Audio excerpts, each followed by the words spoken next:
Oh, we get to see the face hidden behind the veil now. Alright.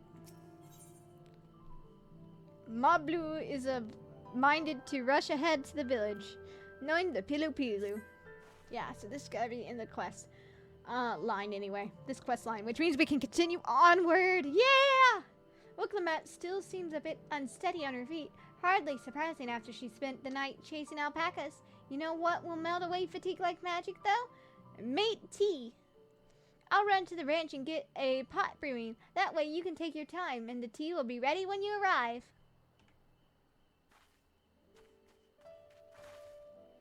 As Malblue so wisely suggested, we should shut a slow pace for our exhausted third promise.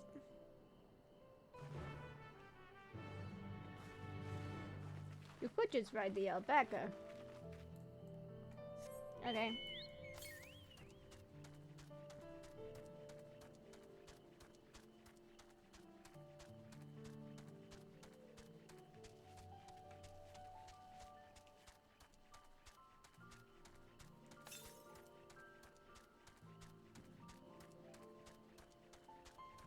But seriously, dudes, look how big this map is.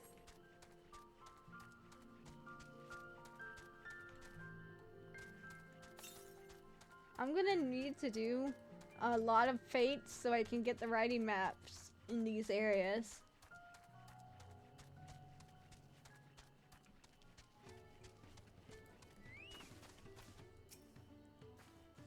Came back ahead of the others, did you? I should hurry along with the tea then. Wuk Lamat can't be that far behind.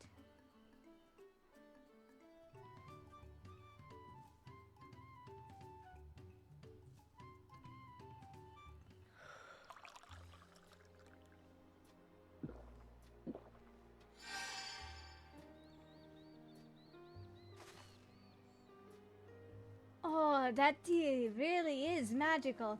I feel better already. I see you've become more comfortable around our fuzzy friends.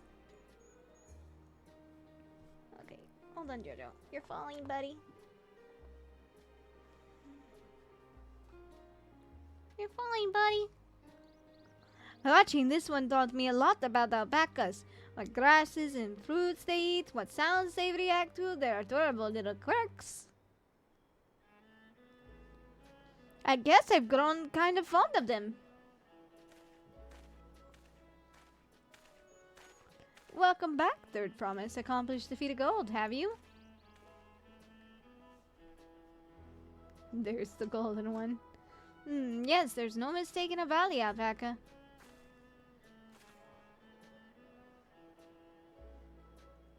I commend you on your success. Well done. Yes, we did it! My leg's going numb. Dog is making my leg go numb. Although I couldn't find a shiny one like Geralja did. I'd be surprised if you had. Golden alpacas are born but once every few decades. They are elusive, solitary creatures that are rarely seen, much less captured, thanks to their innate physical and magical gifts. Only a single other person is known to have caught one before, that being Jula Jaja himself. Papa was chasing alpacas too? Explains everything. So my grandfather's stories say.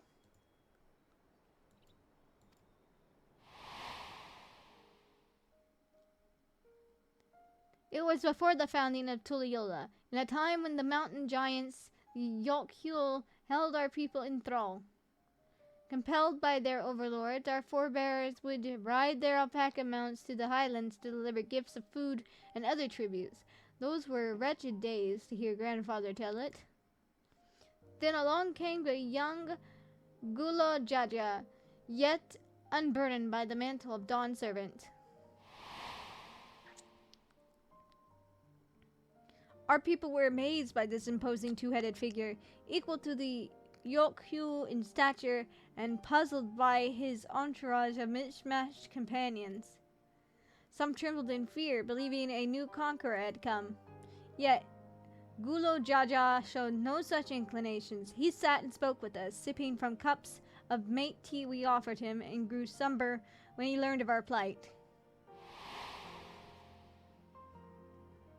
Oh, we get to see the face hidden behind the veil now. None could have anticipated what their visitor decided to do next.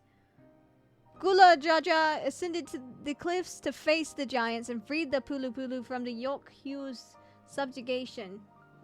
He then turned an appraising eye upon our riders and proposed we take to the road to peddle our beverages.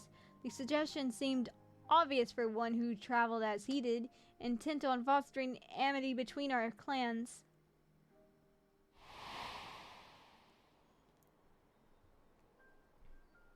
So it was that the few words from Gula Jaja transformed us into a clan of inert merchants.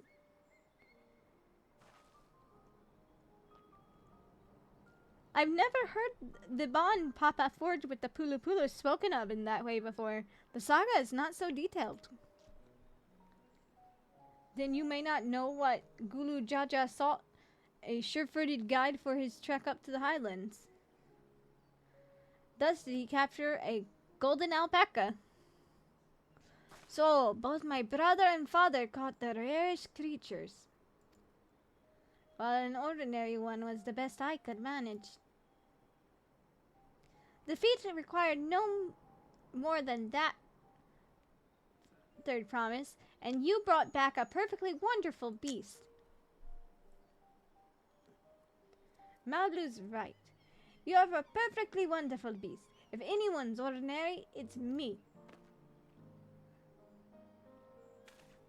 Oh, the alpaca's trying to comfort her. Not only did you accomplish the golden feat, you also made many trades and brought joy to many people in true Pelupelu fashion. I sorely doubt your sibling could have achieved the same result. You should be proud of the accomplishments which earned you your keystone.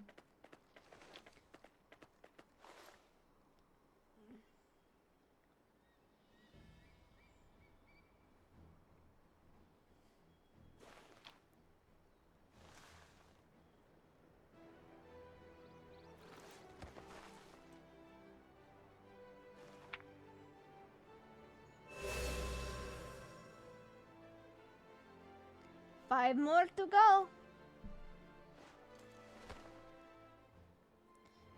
You're well on your way, Third Promise. We'd have been lost without you, Malbu. Thanks to you, I learned so much about the Pelu people and your customs. It might seem obvious, but I've come to realize the importance of properly knowing something. It was because I didn't understand alpacas that I was uncomfortable around them. I'm thankful to you as well, Wuk Lamat. You've given me the courage to say what I wasn't sure I could ever say.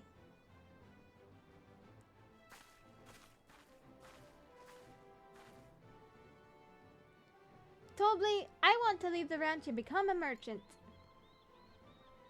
I appreciate everything you've done for me, and I've loved every moment of caring for the alpacas. But this is something I need to do. I need to walk my own path and make my own trades.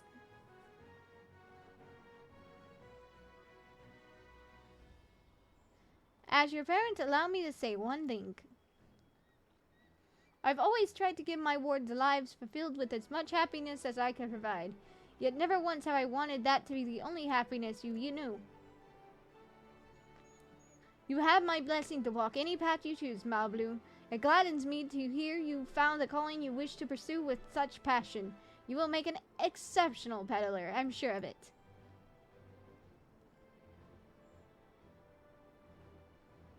Thank you, Tobli. What did I tell you, Malblue?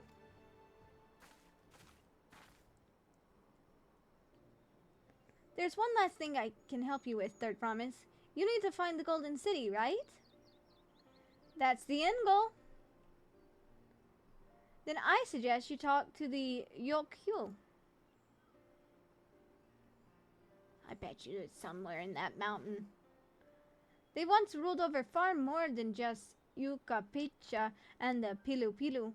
1,000 years ago, they were overlords of Yogg-Toral and all of its peoples. During that era, the Pelupelu were commanded to search for a city of gold. They scoured every corner of the continent, but never found any trace of that fabled place. But if they didn't find anything, what could the Yogg-Toral have to tell us?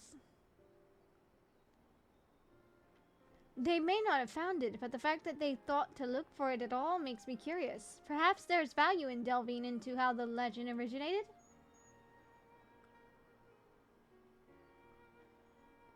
We lose nothing from asking the question. Besides, if we're determined to follow the path of the saga, we'll be visiting the giants eventually.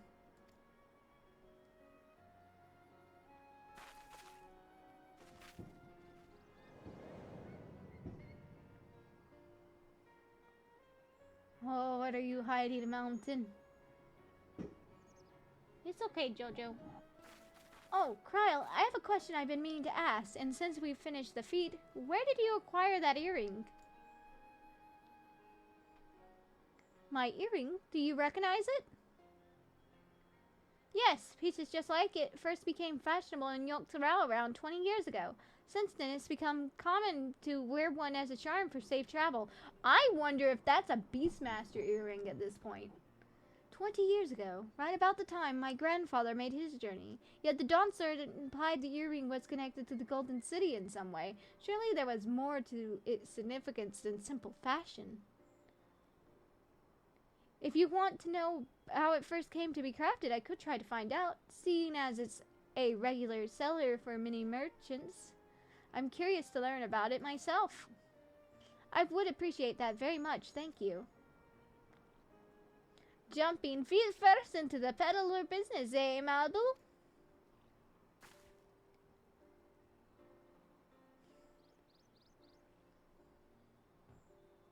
Right then, that's 2 keystones down. I say we head back to Tuliyola and plan our next move.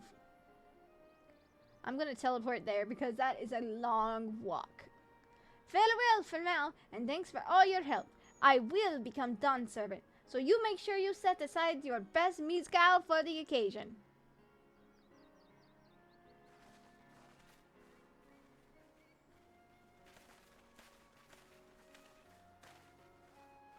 She has a fearsome opponent in that brother of hers. He even brought a golden alpaca to heal.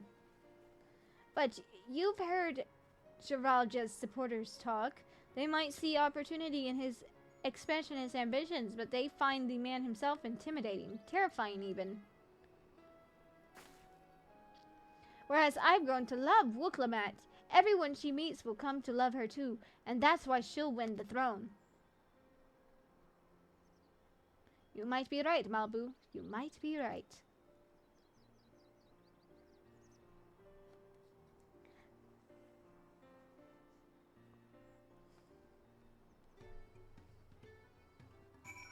Unless it just, takes me there. If it just takes me there, I'll be happy, but I don't think it will.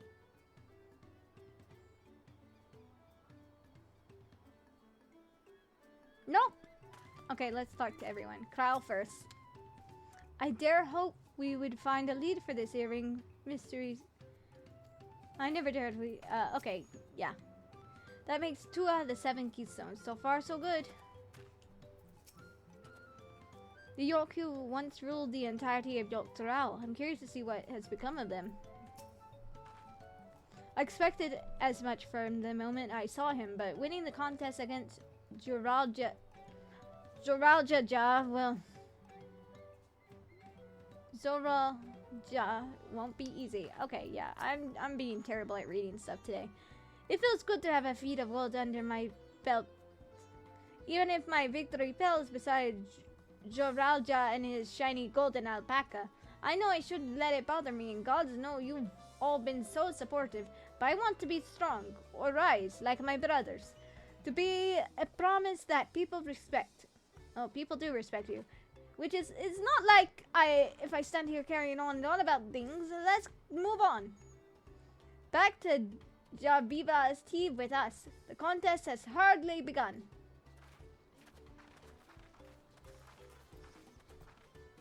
Alrighty. Back we go. We'll use some go, I don't care. It'll be fine. It's only 400. Dude, the fact that it's 400 to teleport from one place to another in these areas just tells you how big the area is. Whereas, like, in ARR areas, it's only like 90 cents, maybe 100.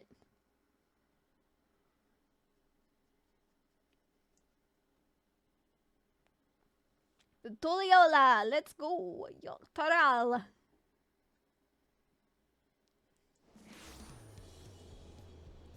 Alright.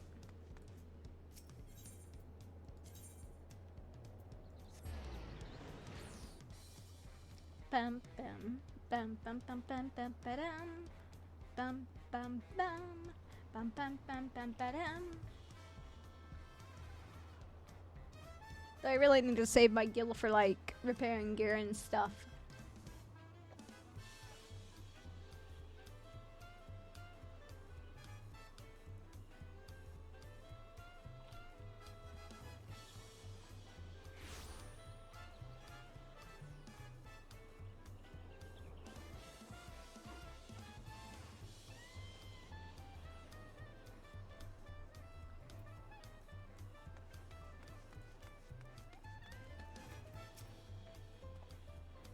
A golden alpaca. Alone, I may have tried to track the beast myself.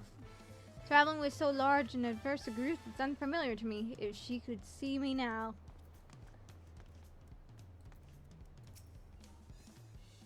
I've heard there are hot springs in Yukpacha. Mayhap time permitting. I have not forgotten our obligations to Wuk Lamat, of course. Having immersed ourselves in the culture of others, though, my anticipation for new experiences this adventure will bring out has only grown. Neither Kona nor Bakujaja appear to be in Pelupelu. I imagine they're around somewhere, making progress even as we are. Yet in a contest like this one, 'tis only a matter of time until the claimants are pitted against each other in direct competition. The Pilu remind me of Lalafell, never letting their size slow them down or hold them back. They move at their own pace, making their textiles and mezcal and raise alpacas to bear them to market. Idle musings aside, we made a good start on these challenges. Hopefully we can keep it up. Alice, you comparing them to Lalafells make me think we're gonna get betrayed. Last time we had a Lalafell, the blade blanket, man. Scars on all of us. Look at us. The contest has barely begun and we already have 2 keystones. Surely even my talented brothers aren't doing this well. We can only hope.